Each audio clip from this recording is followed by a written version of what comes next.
Hello guys, today we'll be going to discuss a program in C++ to convert a hexadecimal decimal number to hexadecimal number and also print out the intermediate iteration steps in leading to the final result. Okay, so we'll be taking three test cases and demonstrating how we are going to process the number and get the final hexadecimal number as a result. Okay, so the three test cases are 585, 897, and 2545.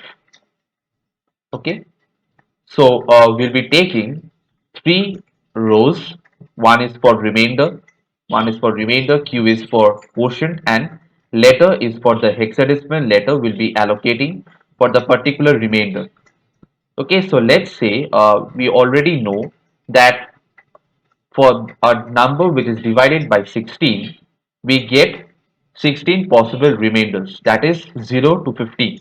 Okay, so in hexadecimal, we actually represent 0 to 9 as the same as the digit. Okay, so we represent 0 to 9 as 0 to 9 only in hexadecimal, but we represent 10 to 15.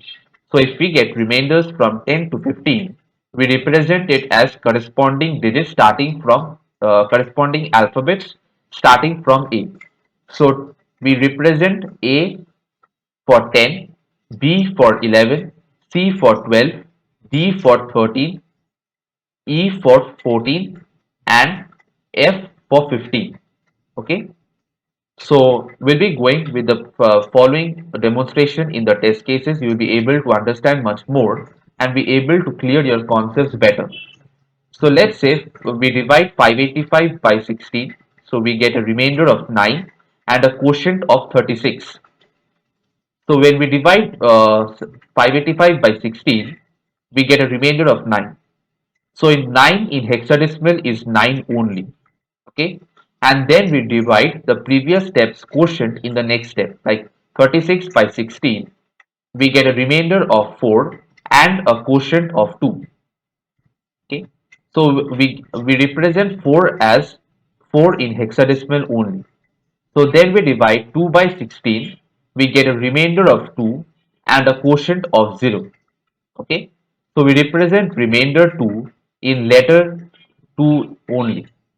Okay, so 585 gets converted to 249 in hexadecimal. If you consider in the reverse order, then it's 249, so 249. And if we want to get back the decimal number, then we actually take it in increasing order of the increasing powers of 16. So it's 2 into 16 square plus 4 into 16 to the power 1 plus 9 into 16 to the power 0. Okay. So 512 plus 64 plus 9, which is 585. So then we take another test case, which is 897. Okay. So we consider three columns, which is R, Q, and letter. We divide 897 by 60. We get a remainder of 1 and a quotient of 56. So 1 in hexadecimal is 1 only. Then we divide this quotient, the previous step's quotient in the next step. So 56 by 16, we get a remainder of 8 and a quotient of 3. So the 8 in as a remainder, we represent 8 in letter also. Then we divide the previous step's quotient, which is 3. 3 divided by 16, which is remainder 3 as a remainder, and we represent 3 remainder as letter 3 only in hexadecimal. So if we consider in the reverse order, then it's 381.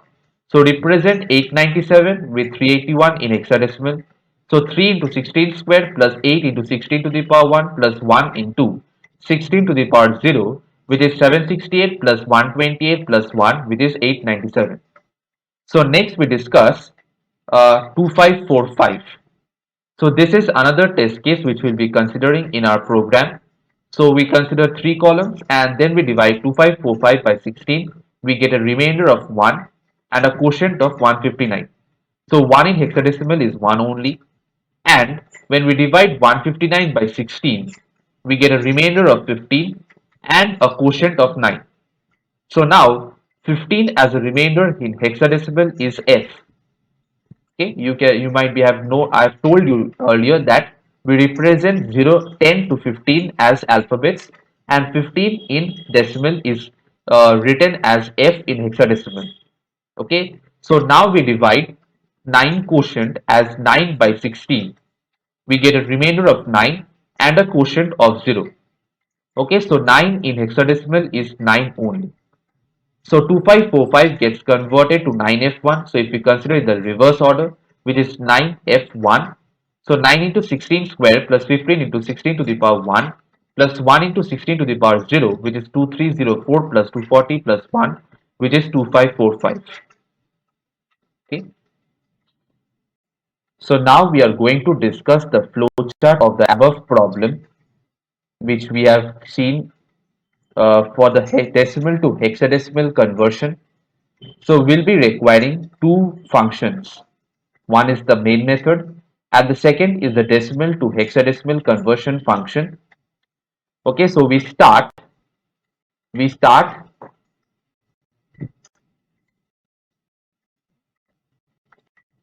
with the main method, and then we take number as an input, which is input n.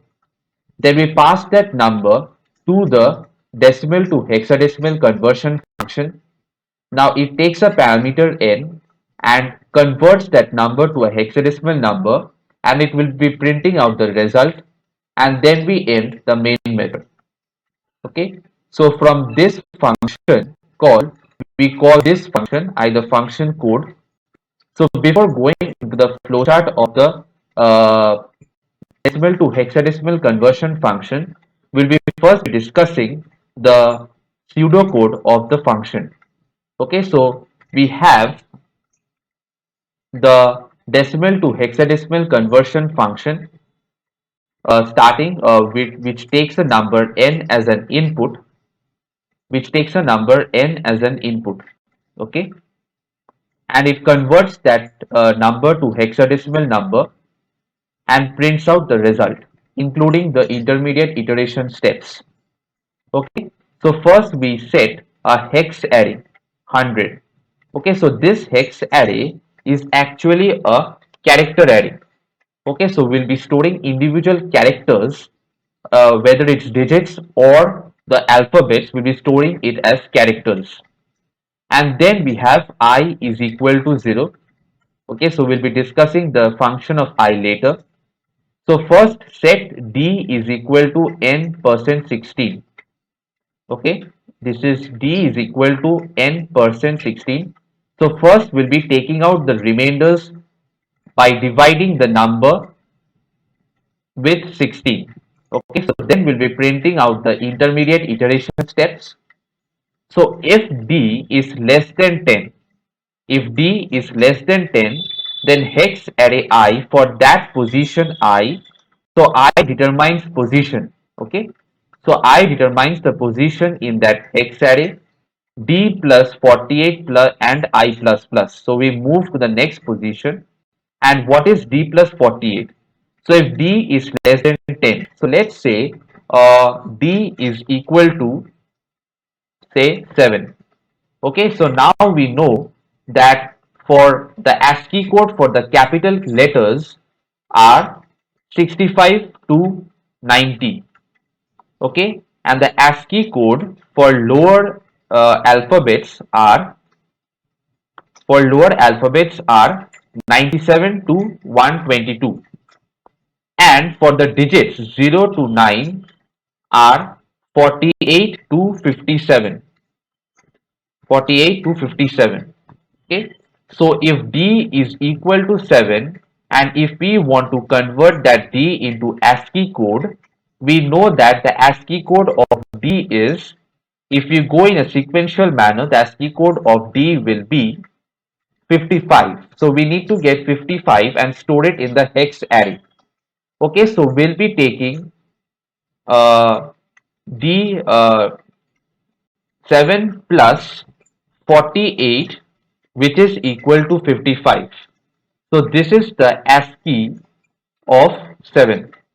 This is the ASCII code of 7, and this will be storing into the hex array. So if you go on for remainders from 0 to 9, we need to store those remainders in the form of ASCII by adding a 48 to that number, the resulting remainder. So here we have taken D plus 48 and stored in that position of the hex array. Else, hex array I is equal to D plus 55. Now you know that if the remainders are from 10 to 15, we store them in the form of alphabets. Okay. So let's take D is equal to 11 plus.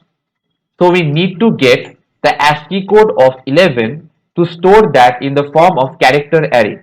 Okay. So D is equal to 11 plus 55, which is 66. Now this is 66 is the ASCII code of 11. Now if you look in here, okay, so 66 is the ASCII code of 11, and we will be actually getting B as the character. We'll be getting B as the character, and if we add 55 to 11, the resulting remainder, we get 66, which is the ASCII code of, not 11, sorry, it's B, the ASCII code of B. So here you can notice here that 65 is the ASCII code of A and 66 is the ASCII code of B. So we have got the correct alphabet regarding to the resulting remainder. Okay, so here we get D plus 55 and I plus plus for moving to the next position. And set n is equal to n by 16. So we set n as the quotient of the resulting division. Okay. Now if n is not equal to 0, if n doesn't form a quotient which is 0, we jump to step 4. Okay, so the step 4 is 1, 2, 3, 4. Sorry, 1, 2, 3, 4. So we jump to this step and we can work on the whole process again. So until and unless n is not equal to 0. Okay, so then we iterate from j is equal to I minus 1. So we have to go in a reverse order. So here we have seen that we have reverse order. Here also we need to go reverse. We go from j is equal to I minus 1. So I now stores the total length of the hex array. So j is equal to I minus 1 to j is greater than equal to 0. We print that those array elements in the reverse order to get the final hexadecimal number, including the intermediate iteration steps. Okay, so now we're going to see the flowchart of the above pseudocode. So we take hex array I, then we take d is equal to n% 16, the remainder, then we print the intermediate iteration steps, and then we check for the condition if d is less than 10. If yes, then we sum 48. We take 48 as sum. So here we have seen we see yes, so d plus 48, and if no, we take d is in plus 55 and I plus plus. Okay, so then we move on to n is equal to n by 16. So we put the quotient in n for the next step, and then we check if n is not equal to 0, then we repeat the whole process of conversion to a hexadecimal number again and again. So if n is equal to 0, we print the final hex array to get the final hexadecimal number. Hello guys, now we'll be writing the code for the problem which we discussed. Now we'll be first be importing the required libraries hash include bits slash std c++.h, then using namespace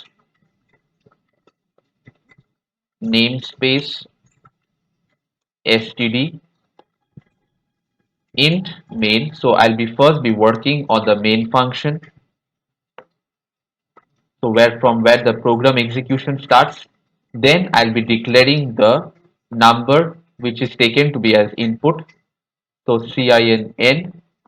Then I'll be calling a function dc underscore to underscore hex, and then I'll be passing that number, decimal number, to that function, and will be returning 0. Okay, so this function is as the actual function where we'll be writing the conversion code from decimal to hexadecimal. So I'll be declaring that function here. So void dc underscore to underscore hex int n. So I'll be taking a number as a parameter. So first I'll be declaring the hex array. So hex underscore array with 100 elements, which is a character array. Okay, so I'll be storing character wise either the digits or the alphabets. Okay, so I'll be taking a pointer to the array elements. Okay, int I, and sequentially I'll be adding the variables I'm using. Okay, so let's form the do while loop for looping through the iteratively looping through the process. Okay, so d is equal to n% 16. So I'll be storing the remainder in d. So I'm taking a variable which is d, and if d is less than 10, then I'll be storing hex underscore array I. So if d is less than 10, then we'll be getting digits. So we hex array I is equal to d plus 48, so that we get the ASCII code of the digits and store it in the character array to get back the characters. And I do I plus plus. So since I'm doing I plus plus, I'm pointing to the first element of the array, so I is equal to 0. Else I'll be doing hex underscore array I is equal to d plus 55 to get back the alphabets. So I'll be doing I plus plus. So then I'll be doing n is equal to n by 16 to get back the quotient. Intermediately, I'll be working on the iteration steps, the intermediate iteration steps. So C out. So first I'll be doing n, then n by 16. Okay, so first I'll be doing n by 16, then we'll be printing out the remainder which is equal to d, and then I'll be printing out the quotient. So then a semicolon, then I'll be printing out the quotient which is equal to n by 16, then again a semicolon, and finally I'll be printing out the letter we are getting in hexadecimal format. Okay, so letter is equal to, sorry, letter is equal to uh, hex underscore array I minus 1. Since I has got incremented, so I'm doing I minus 1. So I minus 1, then I'll be doing a end L. So I'll be moving on to the next line. Okay, so after that step is done. Okay, so it's completely fine. Then I'll be adding the while condition. So while n is not equal to 0, this process will be repeating itself. Then I'll be printing out the, okay, so first I'll be doing which is n. So I'm taking a copy of n. Okay, so copy is equal to n. I'm taking a copy of n. So cout copy decimal to hexadecimal decimal. I'm taking a semicolon, and I'll be printing out the array elements. So int j is equal to I minus 1. I minus 1, so I is the length of the final hex array. So j is greater than equal to 0, and j increments itself to get the array elements. Okay, so hex underscore array, sorry, cout hex underscore array I, sorry, j. Okay, hex underscore array j, and we move to the end line, next line, so we put an end in. Okay, so this is our final code. So now we'll be running this code to see if our code works properly or not. Okay, so I'll be putting a view of word wrap so that it's perfectly visible. And now we'll be taking an input which is will be working on the test case. So there's a problem here, I think. Expected semicolon. So I'll be working. Oh yeah, there is a semicolon here. Okay, so int id. So I've declared all the variables, and I'll be cleaning the terminal. Clean. Sorry. Clear. Okay, so now I'll be running again. Okay, so to see whether the test cases are working properly or not. So we take one test case. Okay, so there is another problem which is they expected a semicolon. Okay, so here in void this expected semicolon before token.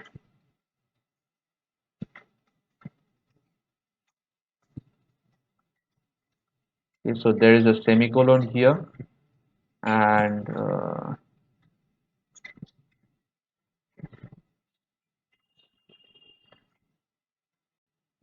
okay, so I had made a mistake, which is I plus plus, here it will be a semicolon, and in this for loop there will be a minus minus because j is getting decremented. Okay, so I then save it and I run the code again. Sorry, it's clear.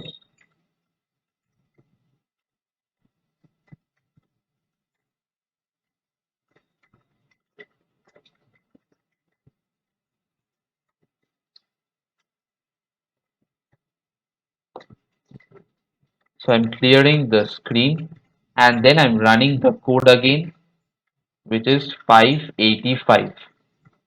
Okay, so I give the input 585.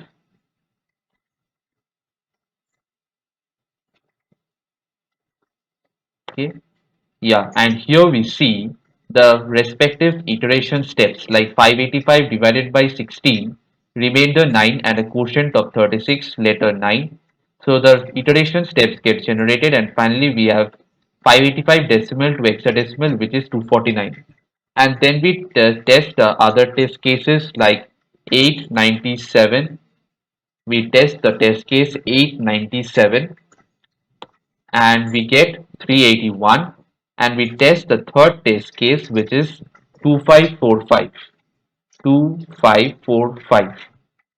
Okay, and we work on this.